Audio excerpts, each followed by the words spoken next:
જિલ્લાના તરવડા ગામે ભવ્ય રાસ ગરબાનું આયોજન કરવામાં આવ્યું હતું, જેમાં આસપાસના 28 ગામના લોકો આ કાર્યક્રમમાં જોડાયા હતા. જેમાં 8મા નવરાત્રિ નિમિત્તે કાર્યક્રમનું આયોજન કરવામાં આવ્યું હતું. ત્યારે 400થી વધારે બાળાઓને ઇનામ વિતરણ કરવામાં આવેલ, જેમાં 1000થી વધારે લોકો આ કાર્યક્રમમાં જોડાઈ રહ્યા હતા.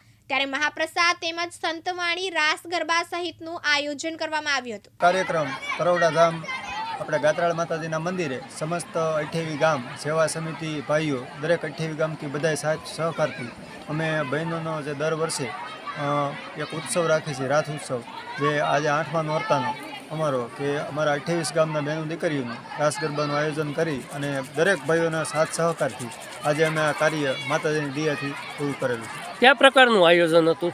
આયોજનમાં અમારું એવું કે ભાઈ ચૈત્રી નવરાત્રિનું 7મું અથવા તો 8મું એક નવરાત્રિની 28 ગામના બહેનો દીકરીઓ દ્વારા રાસ ગરબાનું આયોજન એક રાખવામાં આવે છે, જેમને ભોજન પ્રસાદ માટે એક 6 થી 8 વાગ્યા સુધી ભોજન પ્રસાદની વ્યવસ્થા કરી છે અને 9 થી 12 સુધી એ લોકોને રાસ ગરબાના આયોજન પછી નાસ્તા વ્યવસ્થા કરી અને પછી બધા છૂટા પડી છે.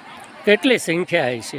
સંખ્યાનો અંદાજ ન આવે, કારણ કે 1000 માણસથી 3000 બહેનો દીકરીઓ સુધી, બાકી સ્વયંસેવકો હોય, ફક્ત બહેનો માટેનો જ કાર્યક્રમ રાખી છે. કેટલા બહેનોને ઇનામ વિતરણ કરવામાં આવ્યું છે? ઇનામ વિતરણ જેવા દાતા કે આ વર્ષે રણજીતભાઈ વલ્કુભાઈ વાળા પાદરગઢ, હાલ અમદાવાદ, પછી હરદીપભાઈ ચક્કરગઢ દેવળિયા, હાલ આપણે અમરેલી, કે જેઓ દ્વારા દીકરીઓને ઇનામ દેવામાં અત્યારે વિતરણ કરવાનું ચાલુ છે. પ્રતાપવાડા, દિવ્યાંગ ન્યૂઝ, અમરેલી.